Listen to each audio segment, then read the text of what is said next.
पिछले साल सरकार ने गेहूं के निर्यात पर जो प्रतिबंध लगाया था उसके हटने की संभावना कम है। इस साल रिकॉर्ड उपज और सरकारी खरीद के बावजूद गेहूं की कीमतें बढ़ रही हैं। मई में अब तक गेहूं का भाव 6% बढ़ गया है। दिल्ली में भाव 2425 रुपये प्रति क्विंटल के ऊपर है। साथ में टूटे चावल का एक्सपोर्ट भी बंद कर दिया था। अनाज की महंगाई को देखते हुए चावल के निर्यात पर लगी शर्तों में भी ढील की संभावना फिलहाल नहीं है। सर, जो भी चीज़ें हम निर्यात करते हैं महंगाई को देखते हुए आपको क्या लगता है उसके लिए क्या स्थिति बनती दिखती है? निर्यात की दृष्टि से आज हम इस पूरे मामले को समझते हैं। महंगाई की दृष्टि से तो हमें पता है कि सरकार को रबी के के खरीद मौसम में भी पूरे गेहूं की खरीद का लक्ष्य मिलता नहीं दिख रहा है। बाजार में एमएसपी से ज़्यादा महंगा गेहूं बिक रहा है, जिसका असर हमें महंगाई के आंकड़ों पर दिखाई दे रहा है। चावल के मामले में भी हमने यही स्थिति देखी थी और कुछ और मसालों, जीरा की खासतौर से कीमत के संदर्भ में देखें, शुगर को लेकर भी है। लेकिन अब आप इसका एक दूसरा पहलू समझना ज़रूरी है कि भारत की जो पूरी की पूरी एग्रीकल्चर एक्सपोर्ट बास्केट है, जिसमें 4-5 बड़ी चीज़ें भारत से निर्यात होती हैं, जिसमें गेहूं पहले निर्यात होता था, चावल का एक बड़ा निर्यात है, चावल पर भी पार्शियल प्रतिबंध है भारत से निर्यात के लिए, शिपमेंट्स लिमिटेड हैं। इसके अलावा स्पाइसेस और शुगर हैं। ये पूरी की पूरी बास्केट पर अब इस साल और ज़्यादा प्रतिबंध रहने की संभावना है। यानी भारत से कृषि निर्यातों के लिए साल अच्छा रहने वाला नहीं है। और इसकी सबसे बड़ी वजह यह है कि एक तो सरकार के अनाज भंडार में पर्याप्त गेहूँ का लक्ष्य पूरा नहीं हुआ है, दूसरा बाजार में समर्थन मूल्य से महंगी कीमत पर अनाज बिक रहा है, गेहूँ बिक रहा है, और तीसरी बड़ी चीज़ मानसून की कमजोरी की संभावना है। एल निनो सर पर टंगा हुआ है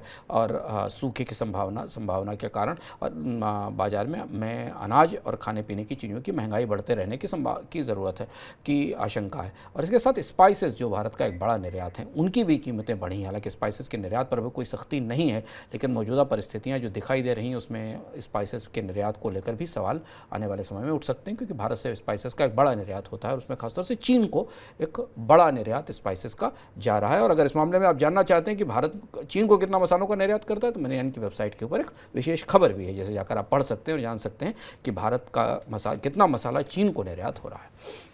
सरकारी खरीद में सरकार केवल गेहूं के मोर्चे पर नहीं, चने के मोर्चे पर भी पिछड़ रही है।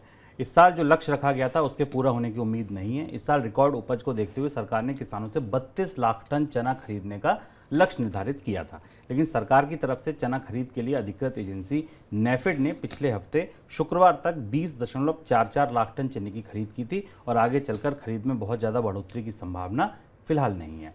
पिछले साल सरकार ने 30 लाख टन चने की खरीद का लक्ष्य रखा था, लक्ष्य वो भी पूरा नहीं हुआ था। पिछले साल सरकार केवल 25 लाख टन ही चना खरीद पाई थी। अब बात अल नीनो की। इस साल आने वाले मौसमी घटनाक्रम अल नीनो का असर लंबा रह सकता है, बड़ा रह सकता है, और इसकी वजह से वैश्विक अर्थव्यवस्था को बड़ा नुकसान होने की आशंका है। साइंस जर्नल की रिपोर्ट में दावा किया गया है कि 2023 के अल नीनो की वजह से अगले 6 वर्षों के दौरान वैश्विक अर्थव्यवस्था को $3 ट्रिलियन का नुकसान हो सकता है। अल नीनो की वजह से दुनिया भर में मौसम प्रभावित होता है और भारत में इसकी वजह से मानसून सीजन में सूखा पड़ने की आशंका बढ़ जाती है। सर, क्या क्या दावे किए गए हैं इस रिपोर्ट में?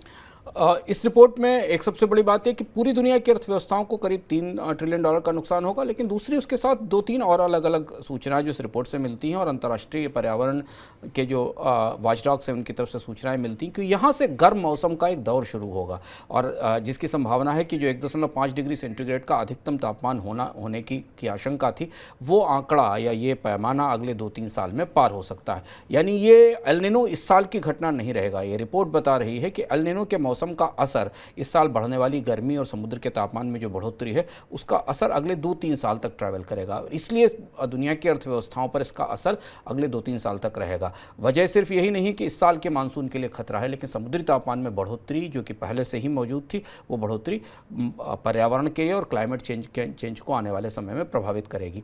अलग अलग आकलन आ रहे हैं, जिन आकलनों के हिसाब से माना जा रहा है कि पूरी दुनिया में करीब अलग अलग देशों को 4.1 ट्रिलियन से 5.7 ट्रिलियन के आसपास का लॉस हुआ था जब पिछली बार में मौसम में ऐसे बदलाव हुए थे। इस बार ये लॉस और ज़्यादा बड़ा हो सकता है।